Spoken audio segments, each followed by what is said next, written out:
The 18th pick is going to the Miami Dolphins, but that's because they took the Pittsburgh Steelers pick for Minka Fitzpatrick. So Pittsburgh ended up 8-8, and yeah, well, there's much to say about this, really. I think this is the most straightforward. Yeah. Synopsis that you can give of all teams. You have the best defense of all non-playoff teams by far. You have the most turnovers, and for most playoff teams, the best turnover difference of all non-playoff teams. And again, if I'm any defensive player sitting there in my armchair watching the playoffs, think I'm annoyed. I should be there, and it's all because of one injury. Yeah. That's it. That's literally it. That's how it is sometimes. It is. It's ridiculous. Same for a few years that you need to draft for the apparent heir to your franchise quarterback. And to be fair, we have drafted quarterbacks the last few years. Problem is, we've drafted Mason Rudolph in round 3. We drafted Josh Dobbs in round 3. We drafted Devlin Hodges. He might have gone undrafted, actually. He was over that like 7th round or something. He was late. I was going to say, you thought for a long time that Josh Dobbs was going to be the apparent, and you traded him to Jacksonville for a 5th. Yeah, and they didn't get a game. So, I don't know what happened there. I'm not sure what's happened with Dobbs, and I'm surprised we didn't try and trade back for him as soon as Ben went down in week 2. Because I mean, you traded him for a reason. Yeah, it doesn't surprise me they haven't gone back and retraded for him. Something happened. Yeah. But I've not got a lot of faith in Randy Fichtner, who's the offensive coordinator, because a bit like the Freddie Kitchens-Baker situation, Fichtner is a mate of Roethlisberger, and so he was co-signed to get the OC job, basically. He hasn't shown, and certainly the Pittsburgh fans are not happy with his play calling, the predictability of what's going on this season with backup quarterbacks. It was run, pass on long, on other situations. We lost James Conner. We lost Juju for most of this season. We're absolutely decimated with injuries. It's interesting you say that, because one point I was going to make, which I thought I was maybe being a bit over harsh on, which probably now you're saying that, I'm not sure. when you bring in a rookie quarterback or a quarterback who hasn't got a huge amount of talent in calling plays, and I can say this from experience, you massively simplify the playbook. Yeah. But just because you've simplified the playbook doesn't mean it has to be predictable and straightforward and boring. Exactly. You can still do enormous amounts of things, like even little things like gadget plays, moving players out the pocket, direct snaps, end arounds, you name it. Flea flickers, you can do so many things. You've done none of those. Your offense has been predictable and boring. Yeah. And I saw it. No, but I'm saying that can't go on the quarterback. The quarterback, a lot of it has to go on them because they're missing open targets. I mean, the amount of times that Rudolph dropped back and just held onto the ball for 5, 6, 7 seconds, you're thinking, come on, man, what are you doing? Well, I never really liked the Rudolph pick anyway. It was a bit high. In being a 3rd rounder, I didn't really agree with that. And everything I've seen of him, even before he had to come in this season, gave me no confidence that we could drive the ball. And that's you're not expecting a great player as a backup quarterback, even though you probably should in the NFL. In the 3rd round, you're expecting a decent level of confidence. You just don't know. But like I said, I wouldn't have picked him 3rd round. I wouldn't have probably drafted him at all. When I did my due diligence on him, I didn't like him. But when he came in, I knew I had no confidence that he was going to drive the ball. And that's the least you want out of a backup, is to be able to drive the ball like Gardner Minshew can at least drive the ball every now and again. Jacoby Brissett can drive the ball down the field. He can see a pass, slants, slot outs, things like that. Pitches to your running back. These are things that should be working, and they just weren't working at all.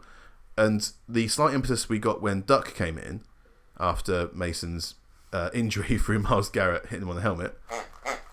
Hello, Duck.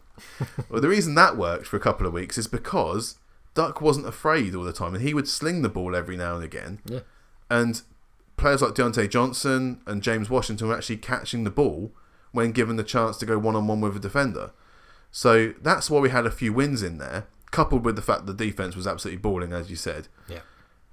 But a few weeks into it, Duck starts either believing his hype or listening to Randy Fichtner too much and just saying we're going to pass the ball now, think... we're going to just hand the ball off now, and it fell into that same routine of just you're in 3rd and 8, 3rd and 9, and you're putting too much pressure on a backup quarterback. That's not the position you want to be in.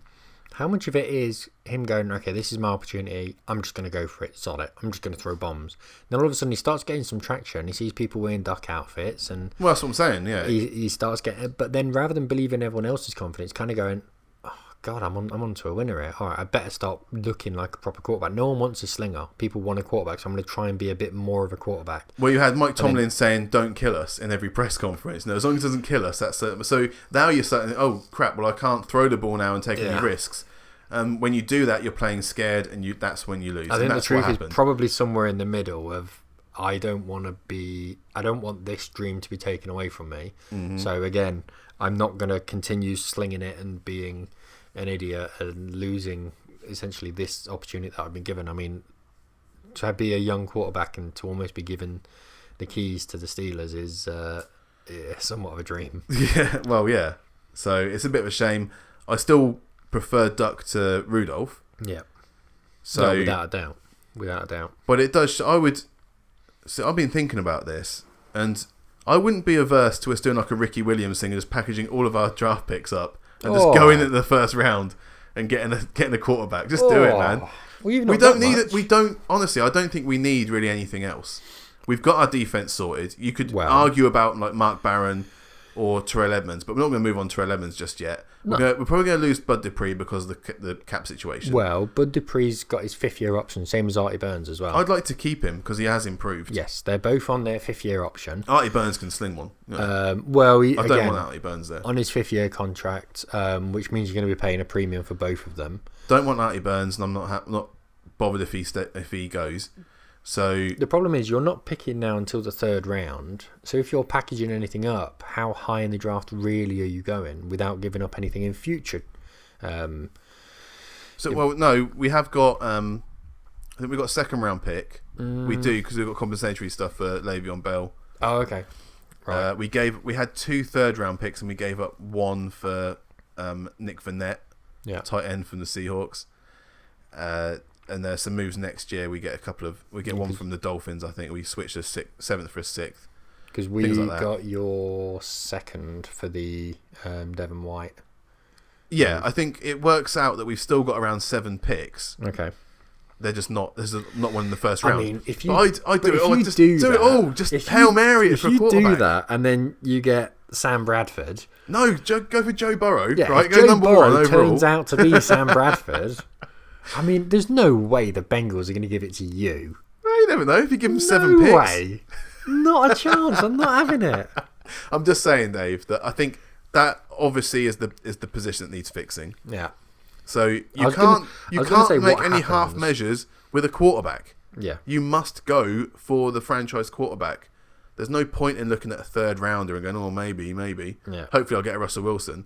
That's very rare that comes through. I mean, in terms of cap situation, yours, when I was saying there's more cap issues coming up, it wasn't actually yours I was talking about. I know, we've sorted ours out. The problem is you're going to have... To an extent. Juju's going to be getting a big contract in the off-season as well because he's on $2 million or something like that. So there's no doubt he's going to be getting a new big juicy contract. Yeah. But yeah, no, again, I think you guys are kind of where you... I'm not saying where you deserve to be, but judging by where you are and who you've been led by... It's kind of like building a Ferrari and getting someone who's partially sighted to drive it. You are kind of where you deserve to be right about now. And I think if I'd have said to you 3 weeks into the Mason Rudolph experiment, you're going to finish 8-8. Yeah, with an equal record, you'd have been, all right, I like that. That'll be all right. It has still been a positive season. Let's not get away from it. It's been so fun to watch that defense. I haven't seen a defense like that in Pittsburgh for about 10 years. Player of the season? Minka Fitzpatrick or TJ Watt. I was going to say TJ Watt. It's been so much fun to watch that entire unit just really gel together and scare players. And it's not just, it's other people like Cam Hayward as well, unsung players and Bud Dupree that are really getting to the quarterback, putting pressure on, creating turnovers, which is something we never used to do. Yeah. Devin Bush as well. Middle linebacker has always been a problem for us since Shazier went down.